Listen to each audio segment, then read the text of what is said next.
Mesdames et messieurs, bonsoir. Merci d'avoir choisi RTI1 pour vous informer. Voici les titres de cette édition. Au lendemain de son arrivée à Abidjan, le président de la République, Alassane Ouattara, visite les sites sinistrés par les dernières pluies diluviennes. Il a rencontré les familles des victimes et leur a exprimé sa solidarité.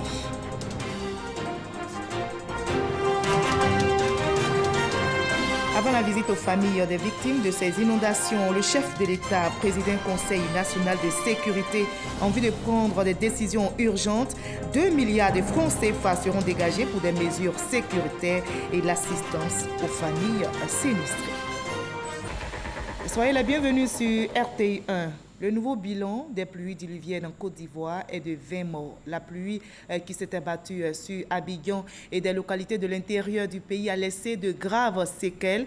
Le président de la République a donc écourté son séjour en France. Au lendemain donc de son arrivée à Abidjan, le président Ouattara a visité les sites sinistrés et rencontré les familles des victimes. Le reportage de Viviane Aimé. Sensible au drame occasionné par les pluies diluviennes des 18 et 19 juin qui ont causé la mort de 20 personnes, dont 18 personnes à Abidjan et 2 à l'intérieur du pays, le président de la République, Alassane Ouattara, s'est rendu personnellement ce jeudi, tout d'abord au quartier Alabra à Cocody, pour exprimer sa solidarité et sa compassion aux familles durement frappées. À la Villa 70, complètement saccagée, et où une mère de famille a perdu la vie, entraîné violemment par les eaux de pluie, le président de la République a exprimé ses condoléances aux parents de la victime. Même témoignage de compassion du président de la République à la famille de la Villa 84, qui n'a pas été épargnée elle aussi par la violence des pluies, qui ont fait des dégâts importants, dont un pan entier de la clôture en ciment effondré. Après Alabra, le président de la République a tenu à aller voir personnellement les dégâts occasionnés par les pluies diluviennes sur la rue Ministre à la Riviera Palmeraie. La rue Ministre, une rue centrale de la Palmeraie, défigurée par les inondations répétées causées par les pluies. Cette voie d'accès principale devient, lors des pluies diluviennes, le lieu de passage d'un important flot de ruissellement qui inonde les maisons riveraines, entraînant d'énormes dégâts. Le président de la République a promis une solution pour soulager les nombreux riverains de cette rue. Je crois qu'il fallait être là pour voir la force de l'eau, la vigueur du vent et les dégâts qui ont été causés sont absolument donc indescriptibles. Et nous avons fait un conseil national de sécurité ce matin et nous avons pris des décisions importantes. Je félicite la solidarité dont ont fait montre toutes les populations qui se sont donné la main, qui ont pu sauver des enfants, des handicapés. Le Premier ministre a pris des dispositions. Nous serons très fermes à l'endroit de ceux qui construisent sur les voies d'eau. Parce qu'effectivement, le fait que les constructions anarchiques se trouvent un peu partout, cela est une des causes principales. Des histoires de sachets plastiques qui bouchent les caniveaux, les ordures qui ne sont pas enlevées, etc. Il y a une série de mesures qui relèvent de nous. Et je voudrais donc en appeler aux uns aux autres et dire que nous devons être disciplinés, nous devons faire preuve de civisme, parce que vous savez, la vie humaine n'a pas de prix. On ne peut pas continuer de subir des situations de ce genre. Moi, je suis totalement offusqué et vraiment, je suis meurtri et je voudrais dire à tous nos concitoyens, de grâce, aidez-nous.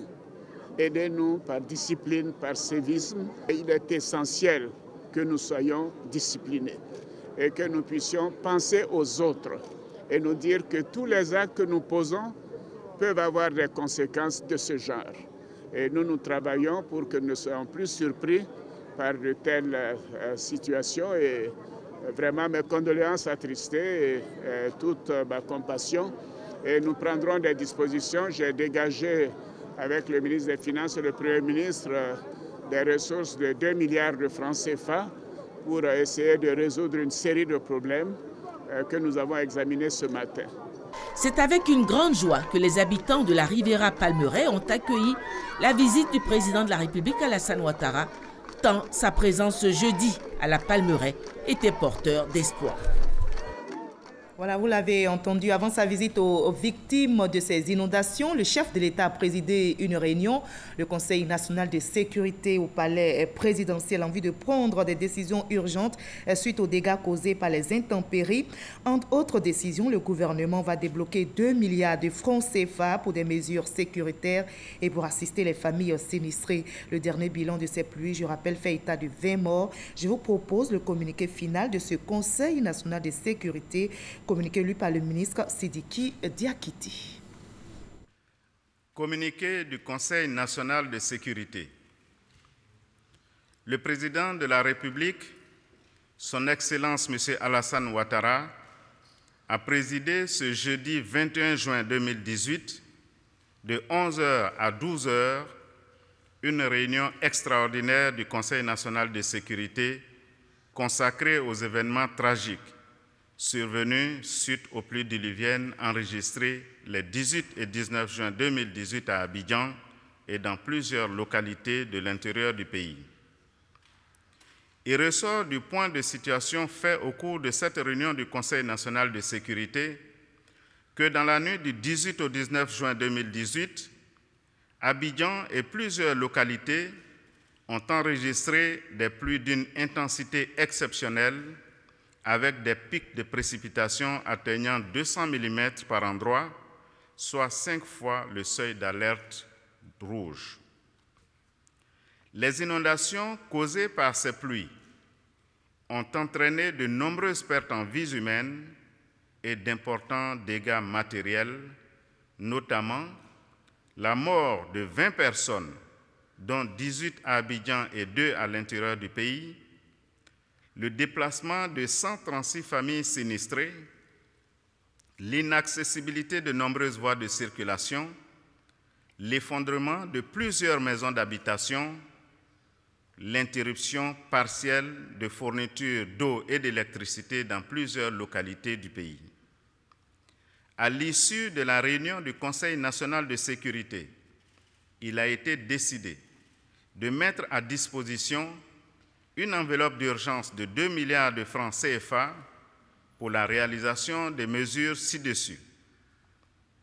1. La mise à disposition sous forme d'assistance financière de 1 million de francs CFA à chaque famille ayant enregistré des décès et la prise en charge des frais liés aux obsèques. 2. Une assistance en vivres et non-vivres pour les familles déplacées. 3. Le prépositionnement 24 heures sur 24 de forces mixtes de défense et de sécurité dans chacun des quartiers et sites à risque pour la sécurisation des domiciles et l'assistance en tout genre. 4e mesure, la mobilisation de 200 camions et 1650 militaires, gendarmes et policiers pour dégager toutes les rues des gravats et autres déchets charriés par les pluies et assister les populations pour le nettoyage de leurs domiciles. 5e mesure, le curage systématique de tous les caniveaux, notamment dans les quartiers immédiatement à risque. Le Conseil national de sécurité a également arrêté les mesures préventives suivantes. 1.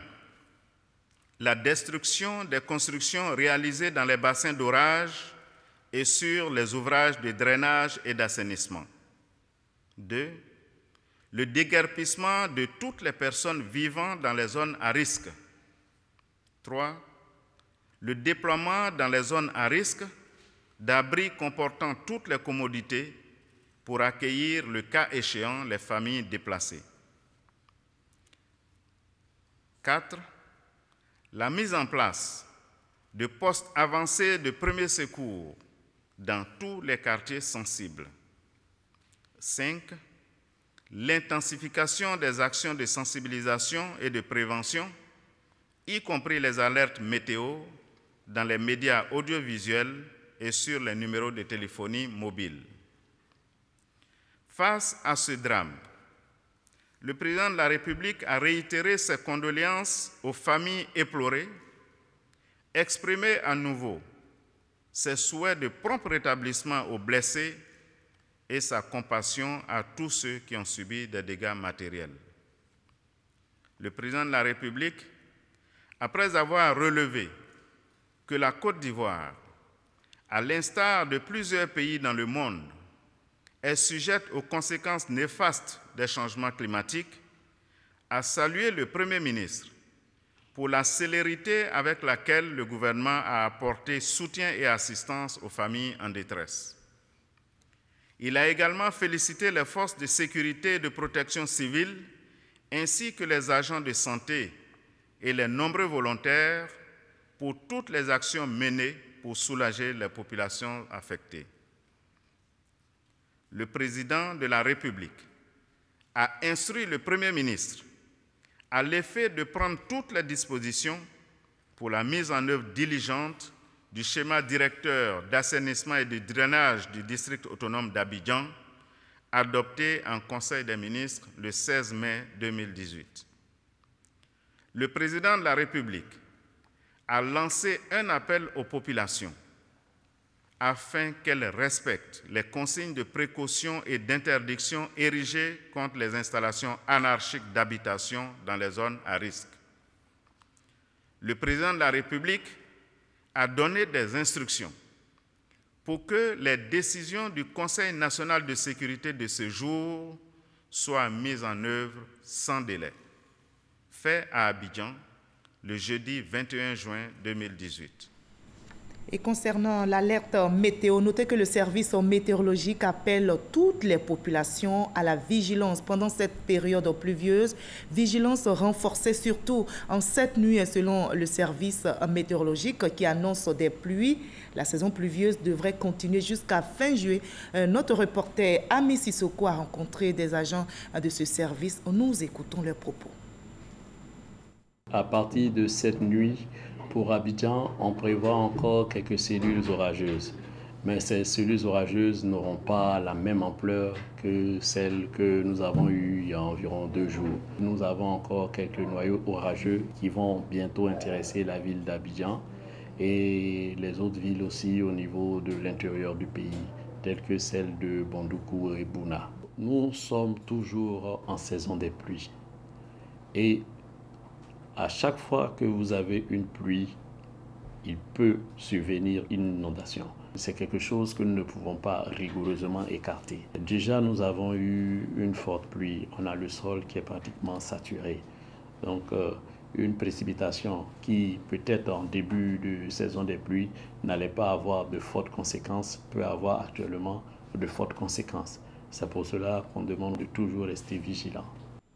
Voilà, on l'a vu, ces pluies diluviennes ont entraîné des morts, endeuillant ainsi des familles. Alors, comment éviter à l'avenir ce drame? Comment expliquer ces inondations meurtrières et autres glissements de terrain? La pression démographique et l'indiscipline sont pointées du doigt. Le service Société de la rédaction de RTI1 s'est intéressé aux facteurs climatiques et à la question des infrastructures de drainage des eaux de ruissellement. Le dossier sur les pluies diluviennes, facteur de risque, est signé ce soir Grace Kando, Franck Quadio et Christelle Mena. Pluies diluviennes de la nuit du 18 au 19 juin dernier ont fait payer à la commune de Cocody le plus lourd tribut. Une dizaine de morts provoquées par des inondations récurrentes dans cette partie du district d'Abidjan. Comment expliquer ce phénomène apparu dans les années 90, avec des hauteurs d'eau allant jusqu'à 2 mètres? 2 causes, géographiques et urbanistiques, combinées à un facteur météorologique. Abidjan, dans sa géographie, présente plusieurs bassins versants qui accueillent les eaux de pluie et les conduisent vers la lagune ébriée. Vous avez des cuvettes, c'est-à-dire des dépressions fermées qui recueillent l'eau. Et ces zones-là sont des zones inondables. Vous prenez les fonds de vallée, qui sont également des zones de concentration des eaux de pluie avant leur évacuation vers les territoires qui est la plupart du temps la lagune. Ça aussi sont des zones inondables. Comme dans une couvette, ça se remplit et ça remonte en surface et ça aussi crée des inondations. À Cocody, le bassin versant de Bonoumin-Palmeraie couvre une dizaine de quartiers. Bonoumin, Alabra, Palmeraie, Riviera 2, soit 4 880 hectares, c'est en superficie 70% du territoire communal de Cocody. Lorsqu'il pleut dans cette zone, L'eau dévale vers les fonds des vallées de Bonouma et de la Palmeraie avant de se déverser dans la lagune Ébrié, au niveau de la Riviera Golfe, son exutoire. La zone la plus à risque s'étend sur plus de 4 km du quartier de la Palmeraie jusqu'à l'exutoire en passant par la Riviera Alabra. 495 hectares, passage obligé de toutes les eaux collectées dans le bassin versant de Bonouma-Palmeraie. L'inondation se produit lorsque l'eau arrive sur une surface où elle se concentre et elle ne peut pas s'écouler. Dans les fonds de vallée, normalement, il ne devait pas avoir d'inondation. La difficulté dans les fonds de vallée, c'est que malheureusement, les gens viennent habiter les fonds de vallée. À partir de ce moment-là, les maisons qui sont dans les fonds de vallée deviennent un peu comme des obstacles à l'écoulement de l'eau. Et quand ça devient des obstacles à l'écoulement de l'eau, qui en principe devait passer par là pour aller à son exutoire, dès cet instant-là, il y a inondation.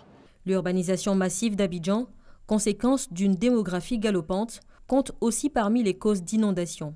Les lotissements successifs ayant remplacé la forêt augmentent les volumes des eaux de ruissellement. Les infrastructures de drainage installées dans les années 90 ne suffisent plus à évacuer les eaux de pluie. Situation similaire dans ce quartier d'Angré. Ici, à chaque pluie, les eaux montent et envahissent rues et habitations depuis déjà plusieurs années.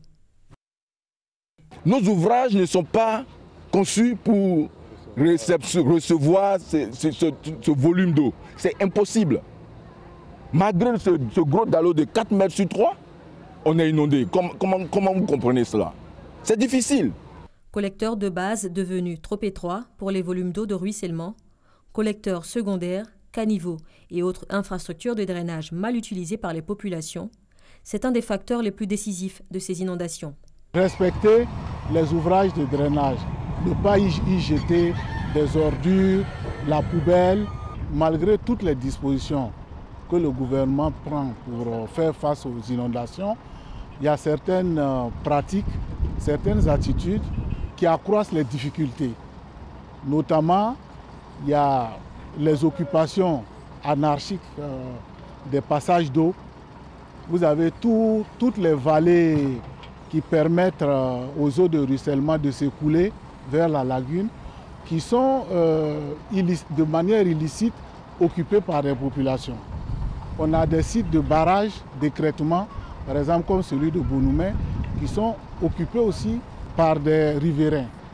Pour limiter les risques d'inondation, l'ONAD, l'Office national de l'assainissement et du drainage, a prévu un schéma directeur de renforcement des infrastructures de drainage. Actuellement, le grand défi, c'est le problème de la rue Ministre à la Palmeraie.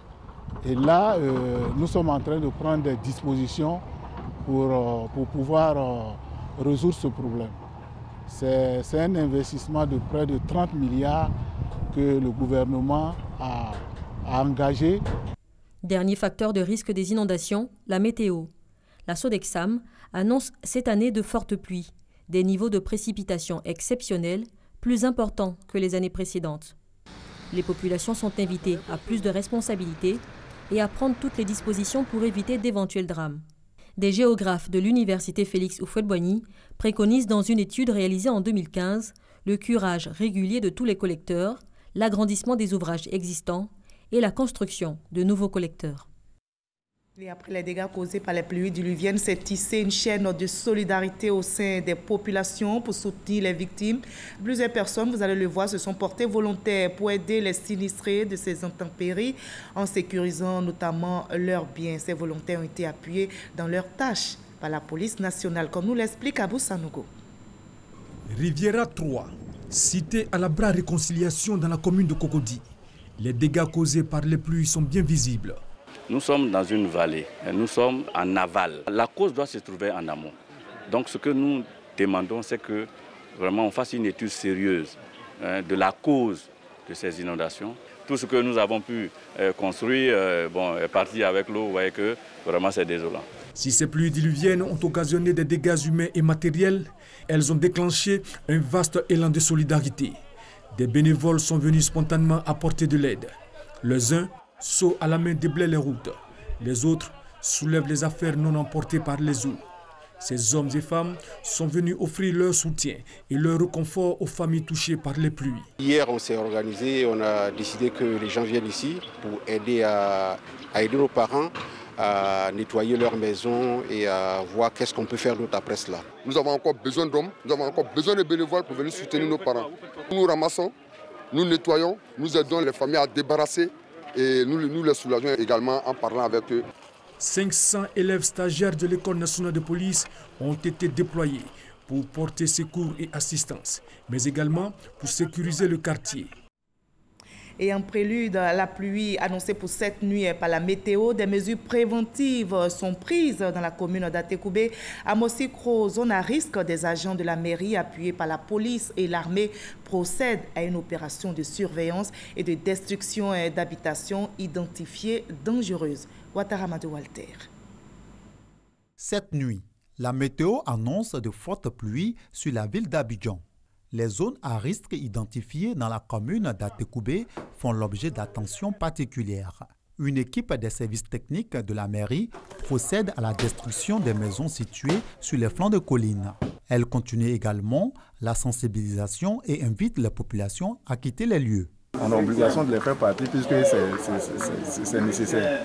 Pour ne pas vraiment, quand on trouve encore des morts, le mieux c'est de les faire partir. Les habitantes d'une douzaine de maisons situées dans une zone à risque hésitent encore à partir. Et pourtant, elles mesurent pleinement le danger. Depuis qu'ils ont dit ça, depuis hier, je ne dors pas. Je me suis levé même à 5 heures, j'ai commencé à prier. Je prie seulement. Moi-même, je pense à ça. Quand je vois le vent là même, je ne suis pas tranquille. Nous, on ne sait pas où on dormit. On ne sait pas où on va aller. Des policiers, aidés dans leur mission de sécurisation par les militaires, veillent au grain. Mieux vaut prévenir que guérir. Pour rappel, dans la nuit du lundi au mardi dernier, Mosikro, dans la commune d'Atekoubé, avait enregistré 6 morts. Et le ministère de la Culture et de la Francophonie informe qu'en raison de la catastrophe qui frappe notre pays suite aux pluies diluviennes de la nuit du lundi 19 au mardi 20 juin 2018, les activités prévues par le ministère de la Culture et de la Francophonie dans le cadre de la célébration de la fête de la musique 2018 sont annulées dans le district d'Abidjan. Le ministère de la Culture et de la Francophonie présente ses sincères regrets à ses invités et à ses partenaires. Le vice-président Daniel Kablan-Duncan, solidaire des victimes des intempéries en Côte d'Ivoire, vient d'achever sa visite en France. Il est rentré donc ce soir. Notez que Daniel Kablan-Duncan s'était rendu en France pour les rencontres d'échange avec des partenaires au développement dans le secteur de l'éducation-formation. Daniel Kablan-Duncan a aussi pris part au 2e forum africain pour la transformation organisé par le Centre africain pour la transformation économique. Une rencontre qui a porté sur les politiques à mener pour créer la croissance et des emplois sur le continent africain. Sur place en France, le vice-président Daniel Kablan-Duncan a eu une série d'activités. Vous allez le voir, il a encouragé les investisseurs étrangers à s'implanter dans notre pays en Côte d'Ivoire. Envoyé spécial en France, Jérôme Kofi-Aboulin. La fin d'une visite de travail de 3 jours du vice-président ivoirien Daniel Kablan-Duncan dans la région du Grand Est en France. Elle est marquée par l'étape de Metz, qui suit celle de Strasbourg et Nancy. Comme lors des jours précédents, la visite ce mercredi à Metz, dans les locaux du groupe PSA, traduit encore la volonté de la Côte d'Ivoire et ses autorités d'aller à la conquête d'autres espaces pour son développement, tant sur le plan politique, économique et social. Qu'est-ce que nous sommes venus chercher ici, donc, dans le Grand Est? J'ai indiqué donc à plusieurs reprises les points suivants. D'abord, les problèmes de capital humain. En fait, je crois que c'est le philosophe Jean Baudin qui disait qu'il n'est de richesse que d'hommes. La vraie richesse d'un pays, c'est d'abord la qualité du matériel humain. Et le matériel humain, c'est d'abord des gens bien formés, bien éduqués, et aussi des gens en bonne santé. Bien éduqués, bon, ce sont les accords que nous sommes en train donc, de faire avec ICN Artem, donc à Nancy. J'ai choisi donc cette région parce que il y a une capacité d'adaptation extraordinaire donc, de cette région. C'était mon sentiment. Elle est, je crois, la 2e région industrielle de France, après donc, la région parisienne, me semble-t-il. Donc c'est une excellente chose et nous souhaitons vraiment avoir ce capital humain se développer.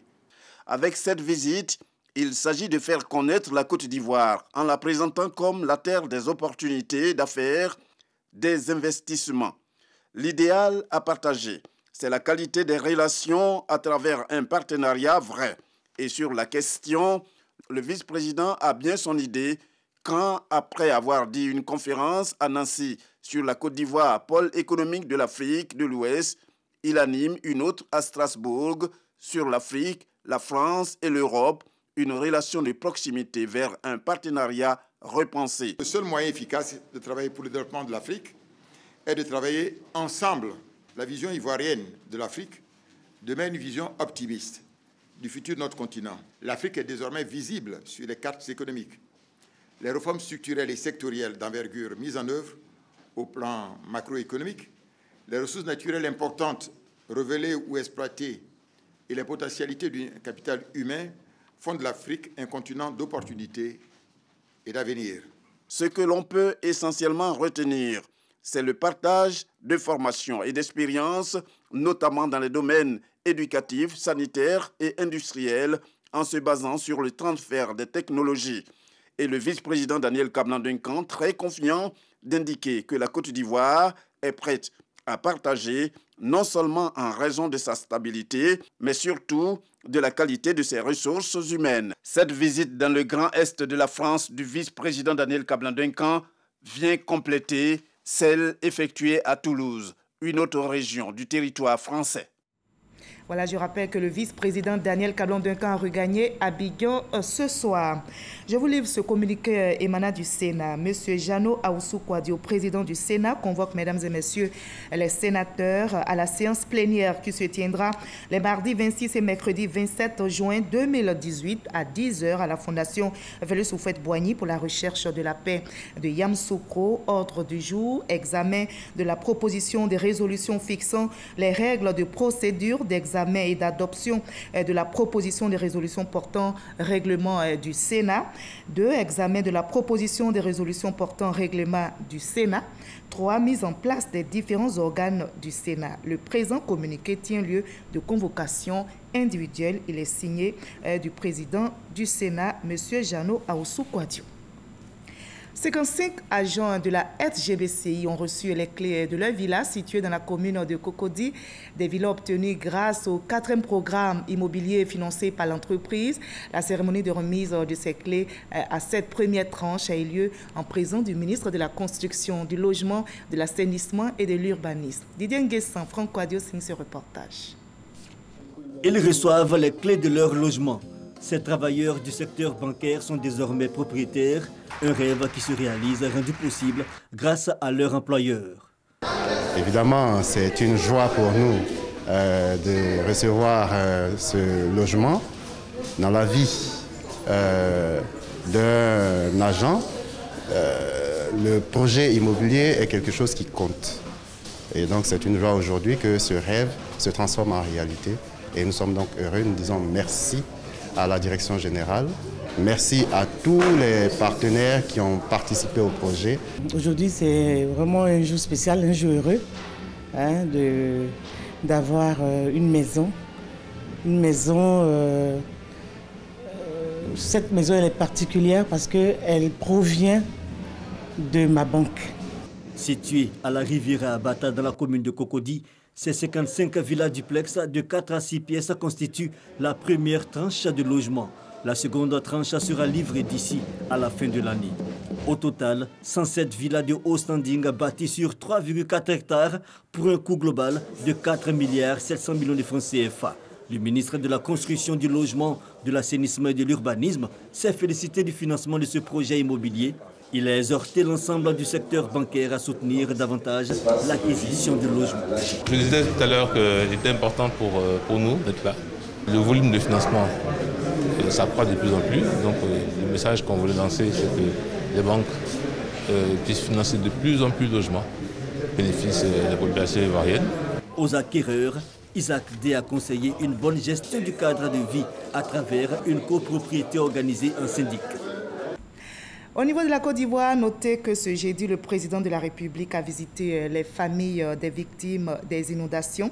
Avant cela, il a présidé le Conseil national de sécurité au palais présidentiel en vue de prendre des décisions urgentes suite aux dégâts causés par les intempéries.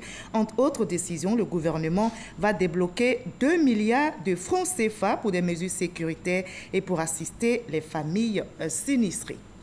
Prudence, prudence, n'oubliez pas, en cette nuit, le service météorologique annonce des pluies. À demain 20h.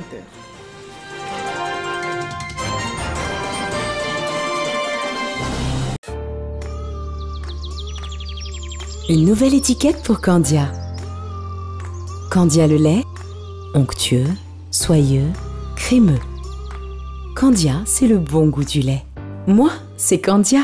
Bienvenue sur MyCMU, votre application mobile pour tout savoir sur la couverture maladie universelle CMU. Simple d'utilisation, MyCMU facilite la vie des assurés en donnant toutes les informations utiles. MyCMU fonctionne sur les téléphones Android et ne nécessite pas de connexion Internet.